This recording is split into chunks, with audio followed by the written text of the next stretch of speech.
and I didn't look at the actual time on that quest, but I just looked over at my phone, and that quest literally took us 28, 29 minutes, roughly. I told you it was a half-hour quest. That quest in itself is pretty much an episode when I split this up for YouTube. That was kind of nuts. I don't like that the quests are that long, but I get the reasoning behind it. It's it's frustrating, but it's understandable frustration. Like same with cutscenes and skipping them. Like I get they're there for a reason.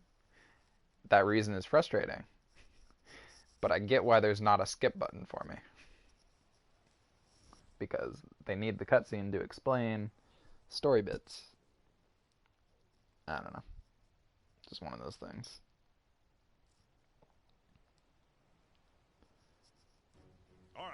Alright, so we go over every single little thing that went wrong. We get introduced to a new character in the game during this dialogue. Then what should we do, Commander? We'll have to send a ship to the guild. A ship? I don't know necessarily how to pronounce it, but he's basically just called Captain. But later in the game, he's introduced by a different name, and I think the word is pronounced Argosy or something, and I don't think it refers to the person with that word. But that's his title when he returns later in the game. But I'm just going to call him the Captain, because I don't feel like pronouncing the word 10 different ways and pronouncing it wrong every single time.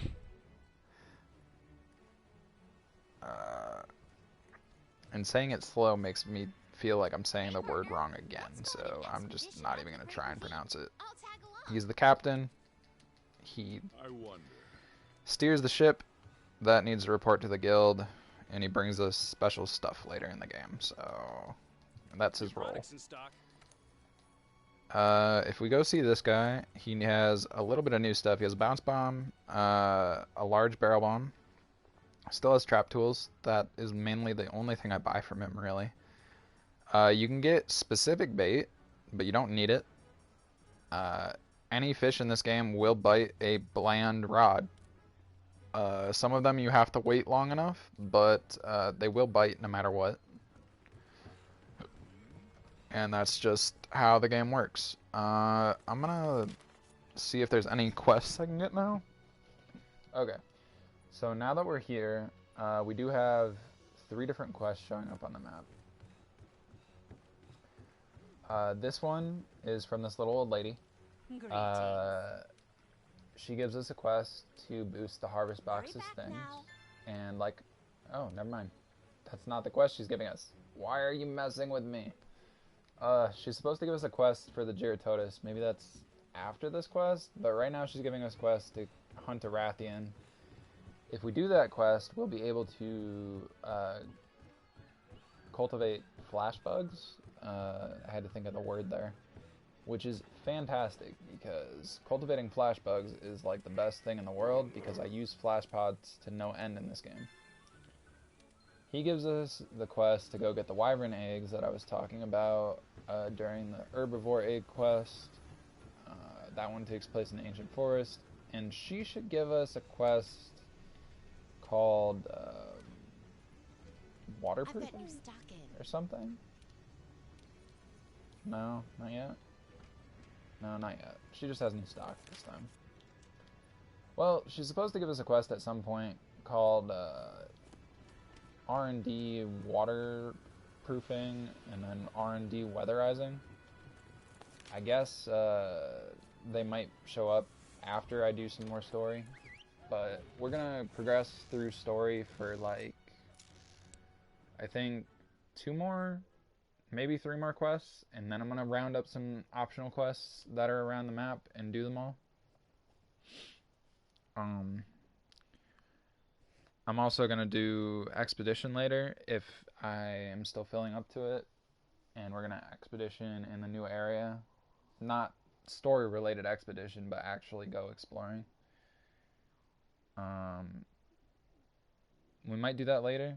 We might end up waiting. I have no idea.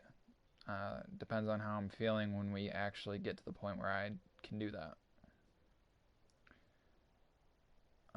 But for right now, we're going to stick to story for, like I said, probably 2 to 3 quests, maybe 4. I'm not entirely sure right now. But we're going to steamroll some story so we can get a bunch of different stuff good to go, and then we're going to hit a bunch of optional stuff.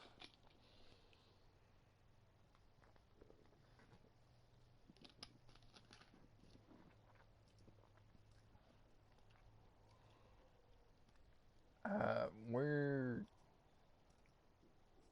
going to unlock, I guess, technically 3 different areas during these next few quests. The Great Ravine gets taken away after this quest and is turned into a new kind of like base locale, which we will figure out as soon as we make it through it. Zora Magdaros went straight through. We didn't even slow it down. You don't need to talk to any of the people in here. They don't have anything beneficial to say. They're all talking about Zora Magdaros and the Ravine stuff, from what I remember. Even the serious handler and that guy with orange hair that's supposed to be like your best bud kind of deal is here. Just run straight through this. You don't even have to wait for the handler. She'll continue her dialogue as if she was right next to you. And then when you get over to the quest marker, your character will start walking slow, and you'll know you've hit cutscene territory and the game took over your character. Yeah. We gotta be careful. I literally put my controller down as soon as he started walking slow. Because I'm not in control of my character at that point.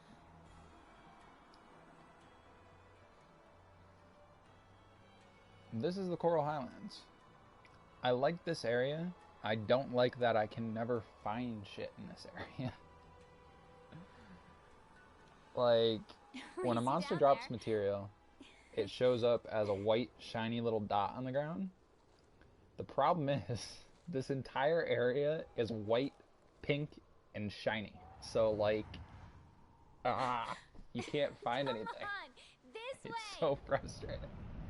Every single time something drops something in the Coral Highlands, I run around in circles for like 5 minutes trying to find it, unless it's like super obvious.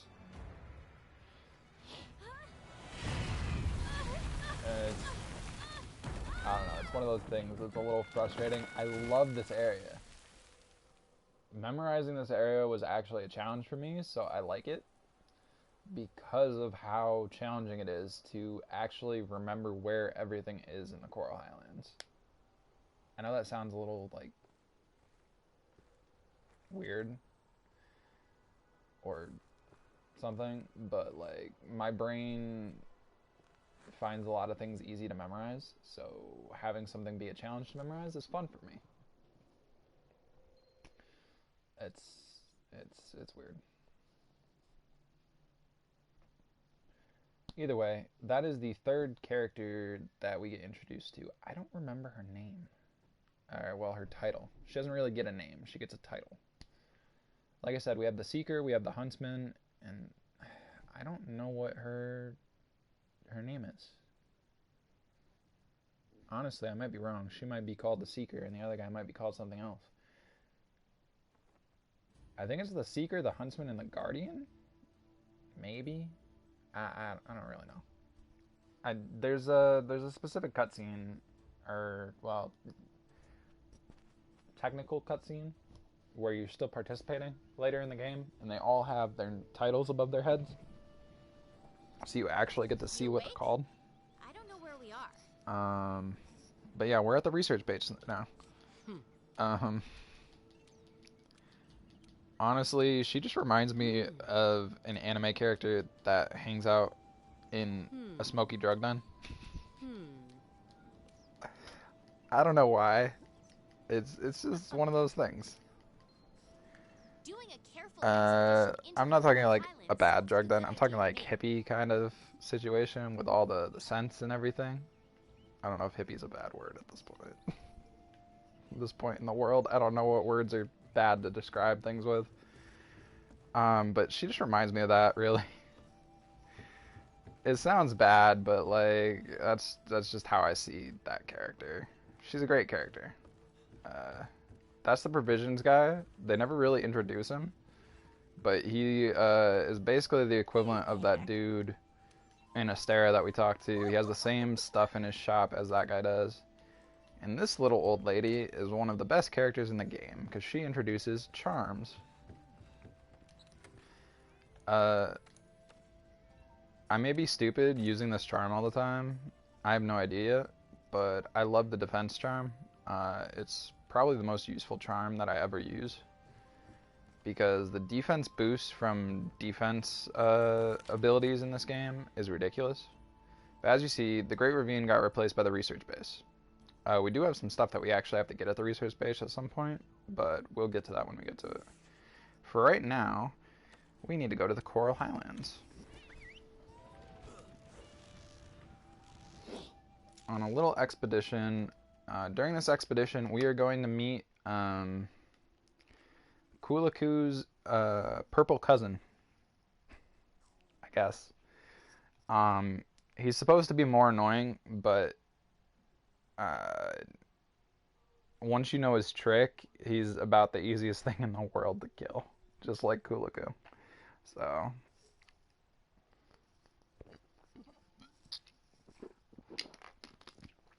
his name is similar too.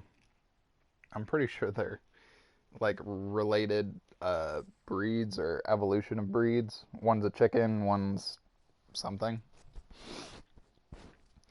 But there's Kuluyaku, and then there's Zitsuyaku. They both have the same second half of their name. I always drop the ya part of Kuluyaku's name, but Zitsuyaku, I don't shorten it. Okay, so I'm gonna eat food here because the research base doesn't have a place to eat food. Sad as that is, the research base does not have a place to eat food. I'm gonna also take my ancient potion that I have from the resupply during that quest. And then I'm just gonna truck it through this place. I'm gonna equip the capture net because I'm gonna make this into like a little bit of a long expedition trying to capture stuff and everything. These are coral, yeah, these are elegant coral birds. There are snow herbs here. There are kelbies here, as you can see. I'm gonna catch a few of these elegant coral birds, if I can. There we go. And I'm also gonna throw the ghillie mantle on for a second. Okay, so... Oh, that's a footprint. I think these guys got scared away by one of my failed attempts, but if we go over this way, there's more over here that won't be scared away. There's these things called wrigglers. Where the hell are these guys? I think they're over here, further in. Yeah, they're right here. Okay. These guys are very timid. For the endemic life researcher, you have to capture 9 of them when you get her quest in this area, and we'll do that later when I actually get it. For right now, I'm going to capture one just for the hell of it. But yeah, if you're not using the ghillie mantle and you approach them, they will just run away. They will go underground and you will not be able to capture them. And you'll have to go wait for them to respawn, or you'll have to go to a different area and find more of them. Basically, giant pain in the ass unless you're using the ghillie mantle. No real surprise there. Okay, so moving on. Yeah, these guys respawn. They respawn really fast because literally they just go underground. So for right now, we're going to focus on one of the goals of coming to this area, and that's tracking a Zitsuyaku. He's very easy to kill, so we are going to kill him while we're here, because we need, I think we need one of his hides to craft the camp that we're going to go discover. I'm going to hit these bone piles that are here too. Oh, we need these guys as well. So I'm going to kill some Shamos while I'm here.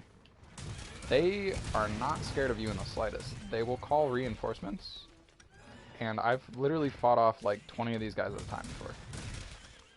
They just don't stop spawning sometimes. This time, I guess no reinforcements came to their aid, but I've sat and had like 20 of them show up. It's not fun. That's another reason I'm using the hammer right now. But it's really just not fun trying to do things with Shamos. Okay, so there's actually 3 thunderbugs here. 1, 2, and the third one's over here in this little thing. It's a good place to get thunderbugs for stuff. But yeah, we're gonna go over here and discover the Zitsuyaku.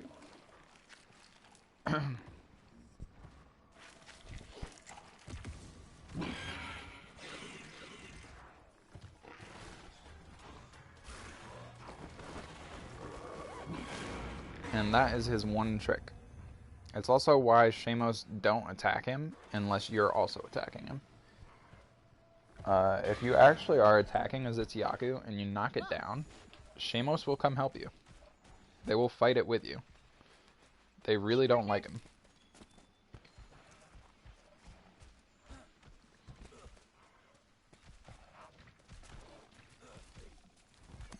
For right now, we're just going to follow him. And then I'll hit him when he gets up top because he's not going to stop moving. We get to hit a bone pile while we're here too, so. There's a sturdy bone here that we can get. There's also another bone that I really need to get, and I can't seem to find it. This is the Coral Highlands, so there is a coral stone, and there's also a coral bone that you can get.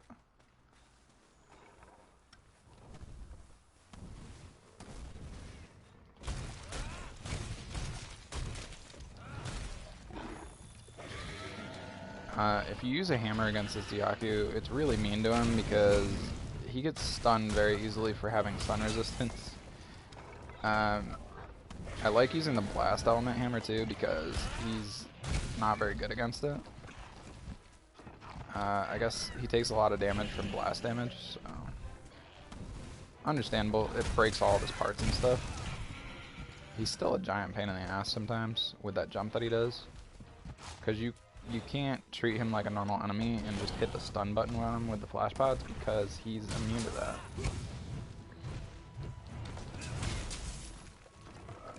But you can still mount him.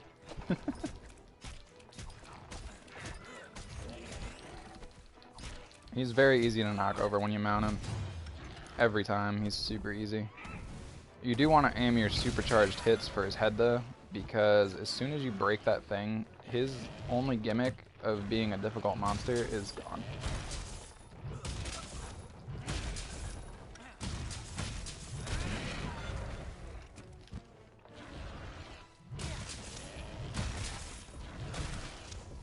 You actually need to break his head twice. Otherwise it doesn't work.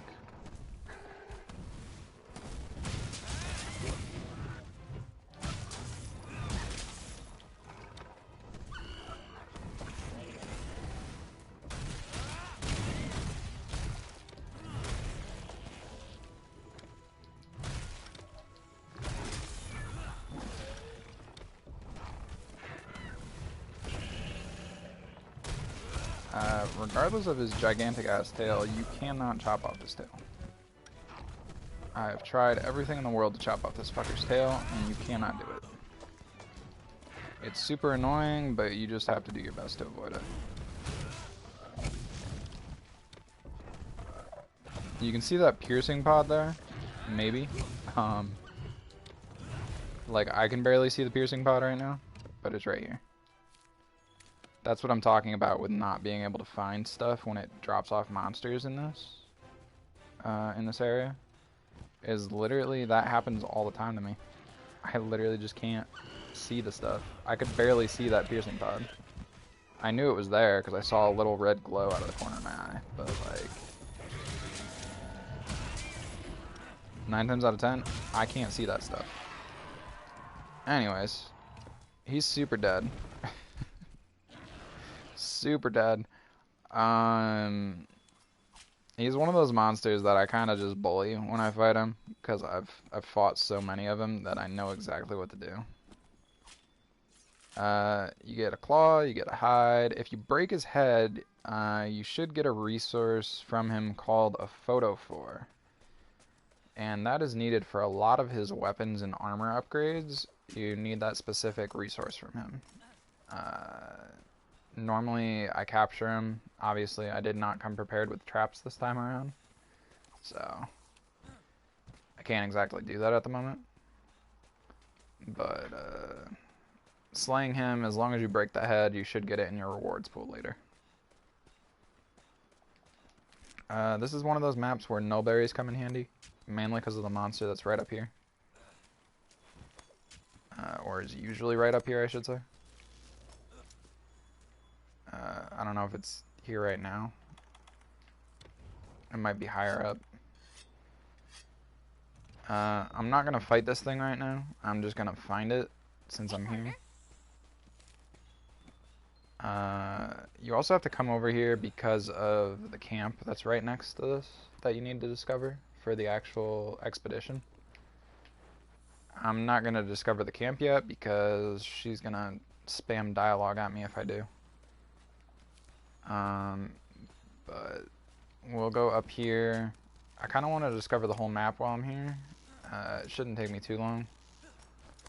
It's mainly these upper areas up here, but if you know how to navigate it, you're usually good to go. Okay, so there's some more footprints here. I have no idea where this thing is right now. Usually it's right down there in that first area that I was at, that I was worried about it showing up. Doesn't seem to be the case. It might be sleeping. If it's sleeping, I'm not going to disturb it. Oh, it's right here. That's the monster we ran into earlier. Must be That the is a big boss Legiana. around these parts. It uses frost damage to be a pain in the ass. I'm not concerned about it, because we'll have to do a quest for it eventually. I just don't feel like killing it right now. Normally I would, but that is just one thing I don't want to deal with at the moment, because it's super annoying to fight. We are going to, however, visit its nest up here and grab all of these little mining spots. We get an aquacore ore, which is new. I'm waiting for that the coral thing to drop. Damn it.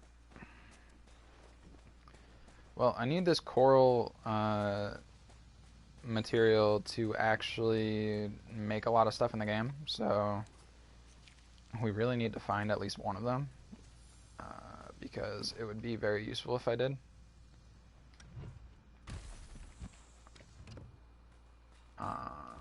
But I don't think we're going to find one right now. There's a little hole up here that we can go in.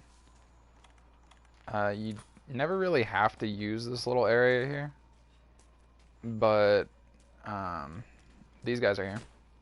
They are called andanglers. They're an aquatic thing that you can capture, technically.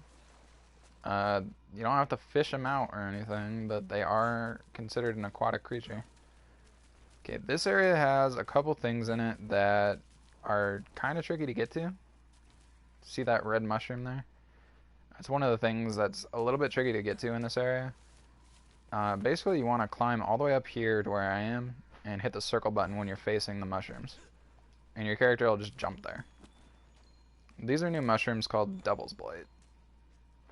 They are used to upgrade large barrel bombs into extra large barrel bombs.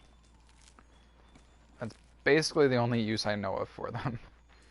But that's what they're used for. Okay, I don't know why my character didn't grab the vines during that jump, but whatever. Okay, same deal here. Just hit the circle button to jump over to the honey. And should be good to go. There's a pearl oyster here, which is new. It's basically like the shine blooms and the cactuses and stuff. You get a deep pearl and a light pearl. There's a third one, but we need high rank to get that.